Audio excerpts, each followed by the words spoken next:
Thank you for watching, liking, commenting, sharing, and subscribing right now. All right, so thanks everybody. It's great to be here, and it's an amazing conference center. Just a quick round of hands. Who does not know what a lolcat is? All right, that's going to make my job a lot easier because I'm not really good at explaining things. I just like to show them.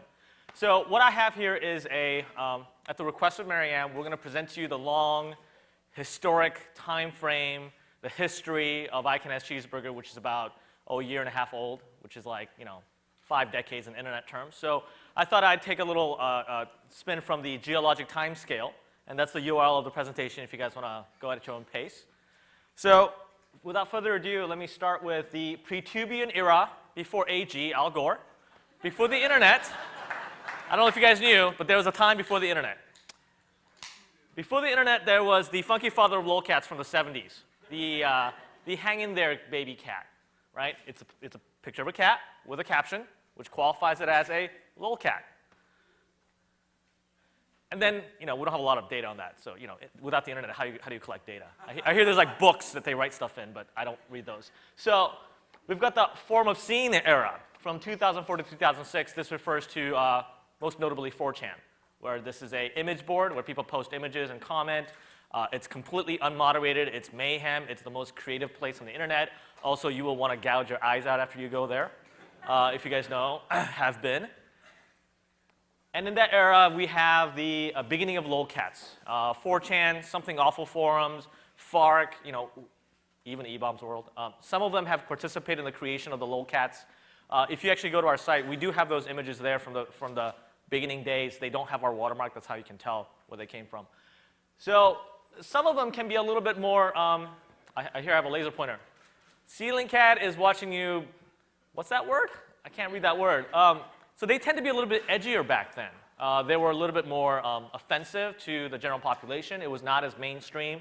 It was very much edgy, and that's how lolcats actually got their start. And in fact, there's a lot of very sexually oriented jokes on the internet. Who knew? Like, I believe that's referring to a female cat that they're looking at. I'm not so sure what that reference is, but apparently it's sexual. So this is when icanhascheezburger begins. January 11, 2007 is when we made our first post. And actually, I just want to clarify, I am not the person who started the site. In fact, two people from Hawaii, Eric and Carrie, started the site together when one of them found the picture. So I'll go through that in a minute. So we call this the shared hostian era, where you buy a shared server space for $6.99 a month, and you put up a blog, and you're like, yay, I have a site. And then people start visiting, and you're like, yay, my site is down. So how it all started. So somewhere, this is what I've been told, and I believe this now goes in the official record. January 9, 2007, 2 in the morning, Eric gets an IM from Carrie saying, oh, check out this picture, it's really funny. So she sends, apparently using AOL IM, that picture of a cat. I've never seen that picture before. What's up with the funny spelling? So they go out and buy the domain. Oh, how crazy is that? Let me give you a tip. When you buy a domain, buy the misspellings, all right? Because I can tell you there's about 8 billion ways to, correctly spell icanhascheezburger, and we own none of them, okay? So when people say, oh, you really should go to icanhascheezburger, and they ask me, and I'm like, just Google lolcats. Because there's no way I'm going to actually sit here and actually tell you how to spell it if you don't know how to do it. In fact, more than 50% of our traffic is direct traffic, meaning it's a bookmarked or what have you, or browser fill-in, just because it is such a pain in the ass to spell. So they make a blog. They download WordPress. They start a blog.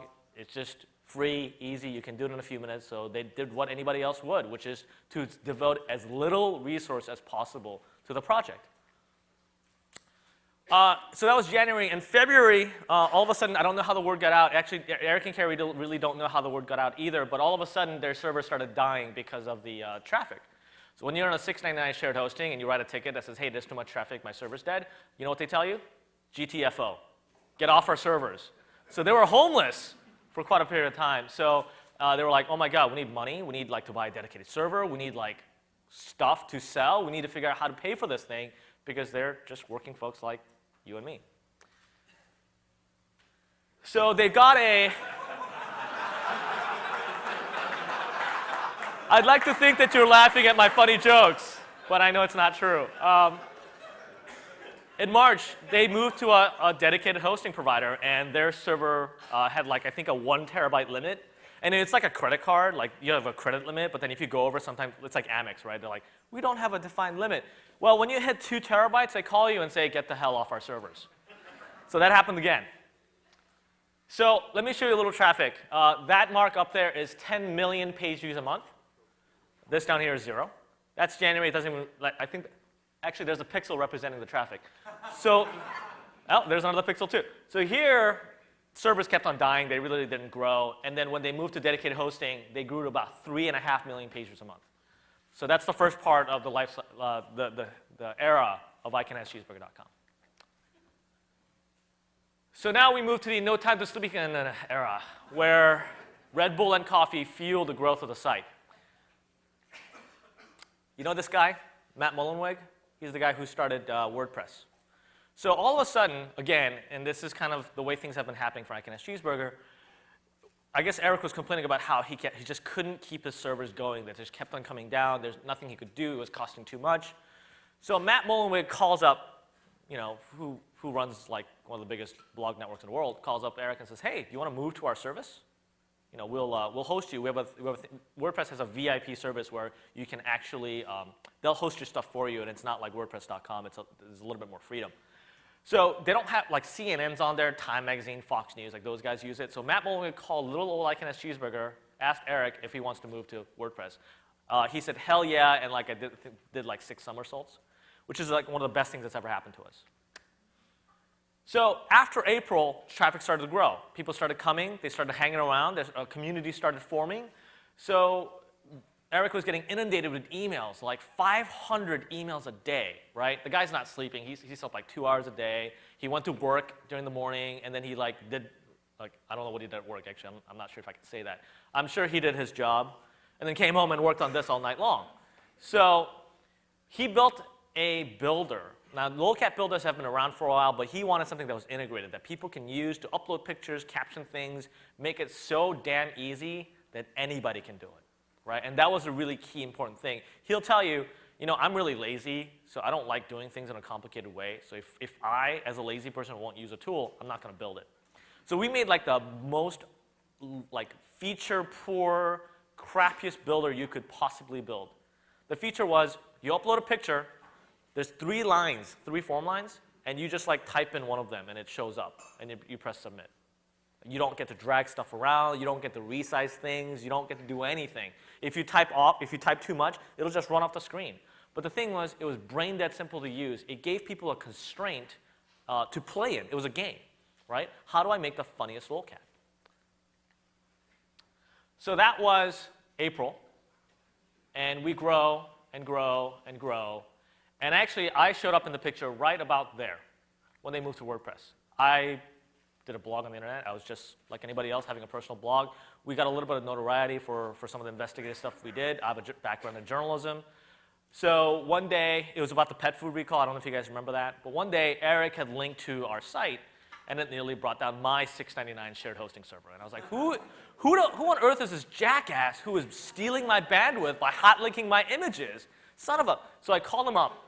I said, who the hell are you, and what the hell? Wow, that's a lot of traffic, right? That was literally how it went. It's like, hi, I'm Eric. I run icanhascheezburger. We have bazillions of traffic per day. I'm so sorry for hot linking your images. I'll take it off. So we started talking, and I said, what can I do to help you? Because it looks like you've got some issues that you might need a little bit of help. So we started talking, and about July, laser pointer's dead, we said, hey, Eric, what if I buy your site? It looks like you guys are having a lot of problems. I've been in the web space for a long period of time.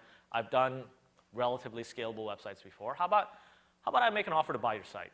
And he said, okay, sure. So that September line is when we actually purchased icanhascheezburger. And now let me tell you something. This part here, when it's growing, is great. And when you get investment money and then it does that, people freak out, okay? Just a tip. Growth good, flatline bad. And then you tell the investors, by the way, the site that we bought has pictures of cats. And then they're like, what the hell did you do with our money? And then you tell them, not only is it pictures of cats, but it's pictures of cats with misspelled words on it. And then they do this, and then they call up their lawyer. So we bought it in September 2007, and I'll show you what happened until the end of the year.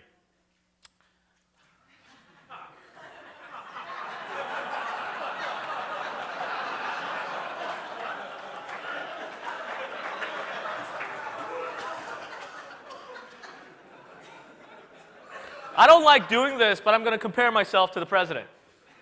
All right? We had absolutely no clue what the hell we were doing. We took over the site. We took over millions of users, millions of page views, and then we're like, yay! Well, how do you make a post? So we started from the basics. And in order to stay alive and to continue the site from not obviously declining, we said good solutions are the simple solutions. Don't do anything that's complicated. In fact, we knew that there were serious problems with the site and its design, the way ads work, the way we did metrics, all of it. But we said, don't friggin' touch a thing. There's a community here. And the community was the most important thing that mattered to us. Because without them, there are no submissions. Without submissions, there is no content. Without content, there is no traffic. So what we did was handle them with baby gloves. Don't mess with anything that they already like. So now we decided to figure out, okay, we're going to spend 2 weeks figuring out what people like on the site and what they don't like on the site. That means pouring through 20,000 comments, which of the vast majority I couldn't even understand because they're on lolcat. Going through emails that Eric had not looked at, going through pictures, submissions, basically starting over again, basically not sleeping and just making sure we understood what the community wanted. And that actually paid off really well because we decided that we weren't going to change a thing for 3 months and see if we could understand the audience better. And in fact, when we did start making small changes, it was virtually unnoticeable. So the number of posts per day had fluctuated from anywhere from 3 to like 8. We said, look, we're going to normalize this. We're going to go to 6 posts a day. And we're going to have defined times at which we do posts, which meant people can show up on a regular basis at specific hours and have something new to look at. That worked out for us. In fact, it worked out so well that we went from that plateau to 30. The same investors who picked up the phone and said, oh my God, I'm going to call my lawyer, come back to you and say, boy, what a great investment we made. Because when that spike goes up like this, obviously it's maybe worth something. So that's all of 2007. And then we move on to the first quarter of this year, which we call the Programmatica era. This is when we actually started hiring developers and start creating tools. And then people say, you're a lolcat site. What the hell are you hiring developers for, right?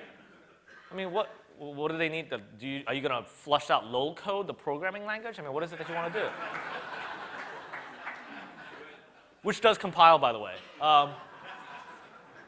So I love this definition of insanity. I'm going to take you off on a little bit of a journey here. Insanity is doing the same thing over and over again and expecting different results, right?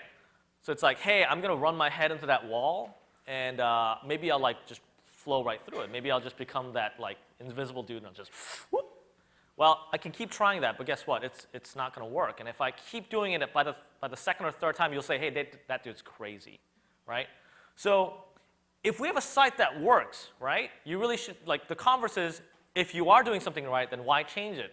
Well, we're not that smart. So I love contradictions. So we changed it. We're like, all right, this is working so well, we're going to mess with it.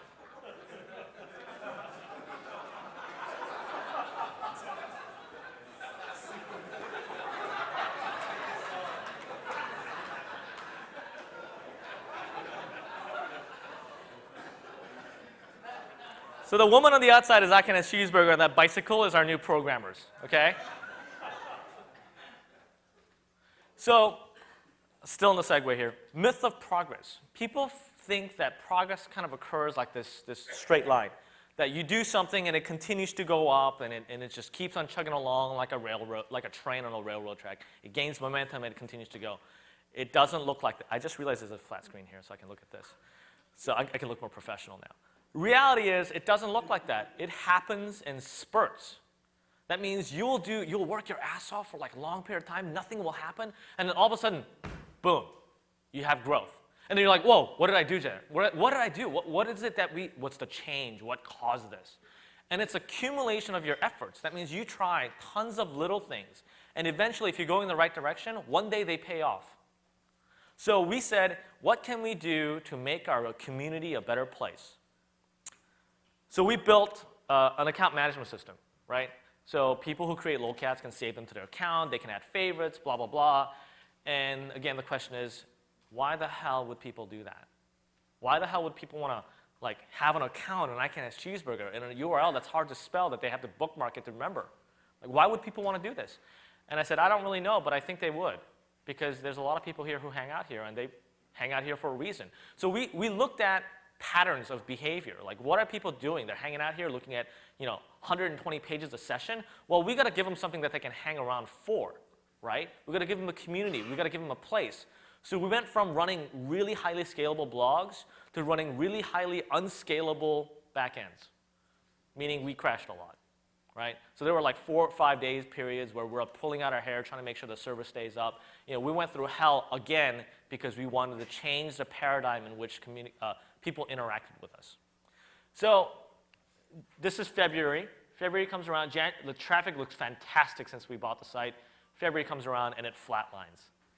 So I know that you guys can see the March side, but imagine us right here looking at the traffic dip. It's the end of the world. The sky is falling. We're all going to die. We're going to have no jobs. We're going to be unemployed. We'll never find employment in Seattle again. That's what it feels like, right? You feel like you have failed. You feel like you have no idea what the hell's going on. And this is the emotional part of working with a growth site. You just can't, you live and die by the numbers. I probably check stats like every hour on the hour, if not more frequently. And let me tell you, that's really bad for your health. Your blood pressure goes up. Your coffee consumption goes through the roof. You devote half your paycheck to Starbucks. It's just not a healthy thing to do. So luckily for us, March worked out well. And this is when our account management system started paying off, because the users who hung out for hundreds of page views a session made an account, which caused them to make more lolcats. So there's a graph that I'm remiss in including here, and it shows the number of submissions a day. When we purchased the site, the number of actual lolcat submissions was somewhere around 50 to 100 a day. And that was back in September. We made the builder better. We made the account management system better. And by March of that time, it had risen to about 5,000 a day. That's 5,000 lolcats a day, which is just a mind-boggling amount. 5,000 lolcats a day, all right? So at this point, we hired moderators. We have full-time moderators whose job is to look at lolcat submissions. That's what they do all day. They look at cat pictures, and they get paid for that. So at this point, we had realized, wow, I think we've done a great job with the community that we have. We have this platform that allows people to create and share content with each other. Well, where are we going to go from here? So we said, why don't we build more blogs? It's kind of easy, right? Just download WordPress, put up a few pictures, and run with it.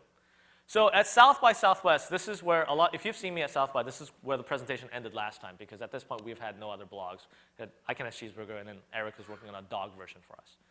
So we said in April, actually back in end of March, we launched a couple of new blogs, and it's kind of an experiment. Can we do it again? Can lightning strike twice was the question. Are we a one-hit wonder, or are we going to be a machine?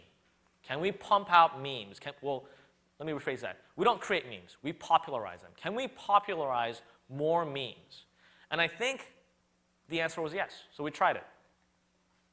So now we actually have 7 sites: icanhascheezburger plus I as a hot dog, Graph Jam. I as a hot dog is a low dog version. The demographics are a little bit different. It skews towards more dog owners. So it's almost like a way to have a relationship with your dog. That sounded awkward. I own a dog, so I'll admit to it that I love my dog, and he's like a family member. So a lot of people wanted that kind of like assigned human emotions to their dogs, and this is a place that gave them to do it. Graph Jam is a song chart meme. In fact, there's a person here, Jeremy. Raise your hand. Where are you? Song chart, culture graph, right? Anyway, so they started the same day that we did. And it was because something happened to Dig, a couple weeks before. We're like, oh, this is cool. We'll just do it. So we're going to take memes that we don't create, but we'll hopefully give people a place to hang out and communicate with them. So Pundit Kitchen is a political site, so it uses the same exact builder caption system. So we take news and political pictures that people upload, and they caption it. The George Bush picture is one of them from there. Fail blog. Now this is a very interesting story. I heard a woohoo. Thank you. This was a blog somebody else started, and we bought them in May or June of this year. And this site has grown faster than icanhascheezburger. So if you haven't gone to Fail blog, it's totally worth checking out, because I think it's pretty damn funny. Like, I have guys who come up to me and go, "You're the Fail blog guy." I'm like, "Yeah, that's me." So totally looks like is under the site. It's an entertainment-related site where people can post pictures of two individuals that look similar, right? You've seen it on Mad Magazine, like, you know, what do they call it? Separated at birth. And then English Funny is our latest site. I know you've seen English pictures all over the internet. We just thought we could advance the meme a little bit. So there we are. Oh, here's an example of what it looks like.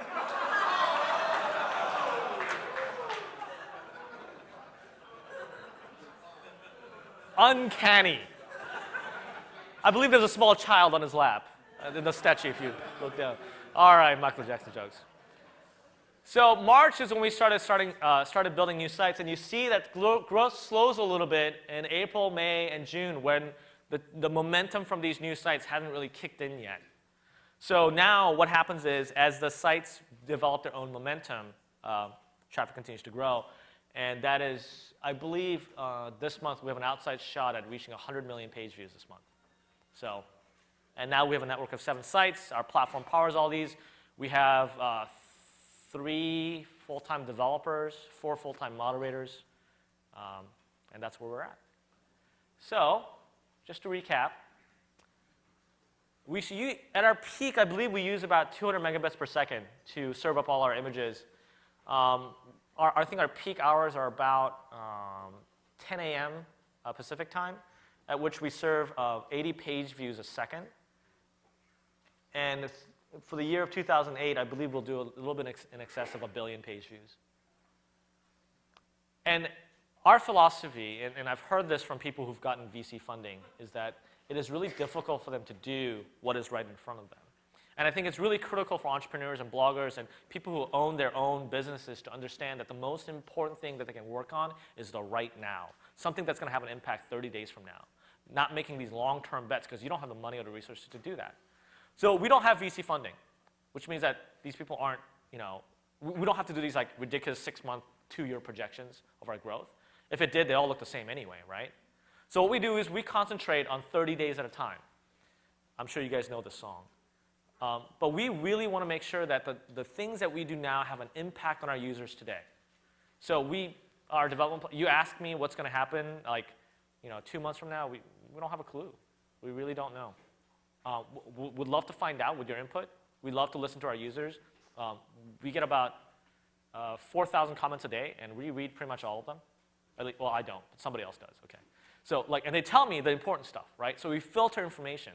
A lot of it's just people talking to each other, but every once in a while, people will say, X, Y, Z, and we listen and we say, hey, what does that really mean? Because commenters are a different audience than people who visit your site.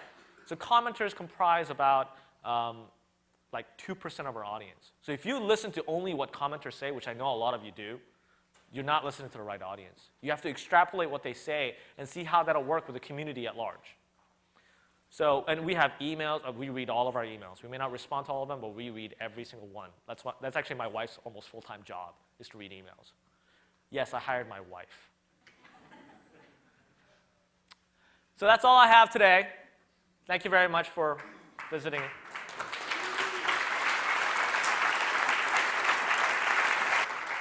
So I'll take questions from the audience. Anybody want to know about cats?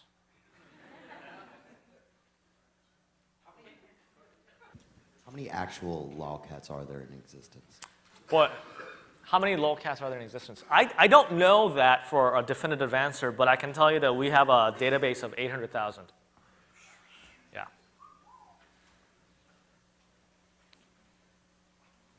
There are also 42 million cats in the United States. So we haven't got them all yet, so we're working on it.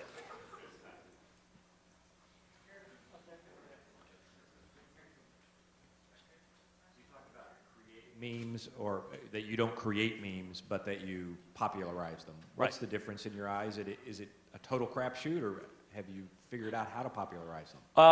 I think we figured out how to popularize memes. I think that's something that we're really good at. What we want to do is we want to get closer to the genesis of memes. We want to help people create memes. Like, the process of creating a meme is so incredibly organic and fascinating and creative and just chaotic, right? A meme is an idea that gets accepted from people to people and spreads like a virus, right? So for me to create a meme, I can say, me jumping on top of things is a meme, right? It doesn't really work, right? People have to accept that as a framework of content. And that means it has to have mass adoption, or at least core adoption, and a group of people who are dedicated to advancing that meme. So we think we've gotten pretty good at popularizing. I don't know that we'll ever get to a point where we create memes. I have a couple of friends who are addicted to lolcats and fail blogs, and I was wondering if there's. I have a therapy site called icanhascheezburger that they can go to for their fix. I was wondering how many submissions you get for the fail blog, which, by the way, is epic. Thank you. We get about 500 emails a day for fail blog. The vast majority of the submissions that we get are duplicates, so they've sent it in before. So the actual new amount of content we get is probably in the range of 50 to 100 for fail blog. Across the network, through our low builder, we average about 7,000 submissions a day for I Can Have Cheeseburger, I As a Hot Dog, and Pundit Kitchen. I think, so if you take the entire universe, we get a little bit over 8,000 submissions a day.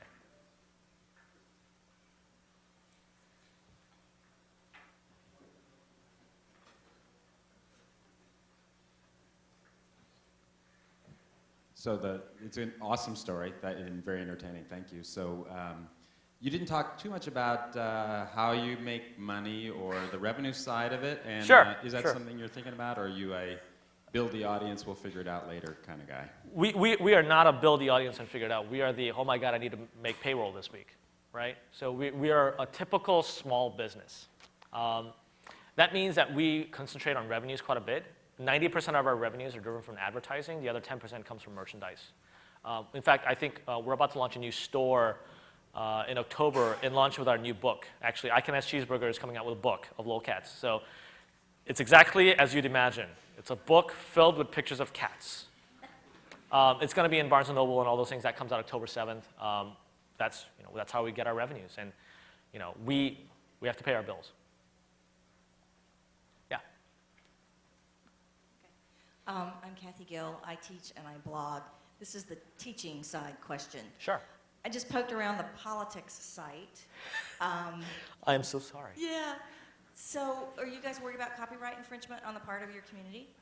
It's a very good question. Yes, we are very concerned about that. And we'd like to think that we're doing a better job than YouTube. We respond to takedown notices immediately. We keep track of them. We make sure that we don't allow that same repeater to do it again. It's a little bit hard. The internet tends to be very anonymous in the way they do things. There is some argument that this is fair use, but we'd like to side with whatever the copyright owner wishes to do. 95% of the time when we contact them or when they contact us and we tell them what we're about and what's happening, they're actually happy to leave it up there. So, I mean, how could you not like cat pictures? You have no heart if you want to take it down. I mean, come on. Hi, I'm Betsy Aoki. I work for Microsoft's XNA community game site, and I'm curious about, just to segue off of what she asked, the moderators. Yeah. What they, besides, I guess, obvious copyright, what else they look for, and how you handle, you're getting so much content every day, how do you handle all that flood? Sure. Our audience actually does the heavy lifting on our content submissions. So we have a screening process that filters out the most offensive content. And then beyond that, users basically participate in a voting process. We collect about 250,000 votes a day, and that processes all of our pictures. So the good stuff gets left at the end for us to actually post, but our users actually do all that work, which is really, really amazing. So moderators, they respond to emails. They will comment. They will look through comments to see if they can find good comments and replies. They will post things on Twitter. They will manage the Facebook community. Our fan base is there. They manage our content screening process. They help with a wiki that we have with WetPaint, sponsor. Yeah, there's a lot of tasks that they do. They serve as a community feeler for what we want to do, as well as they keep track of the metrics. Like we pay very close attention to the number of votes in our system, because that allows us to process our images, and also a number of submissions in our system. So if there are things that, if submissions start to trend down, we'll work on things to improve the number of submissions that we get. Any other questions? All right, well, thank you very much. I hope I've done a good job entertaining you guys.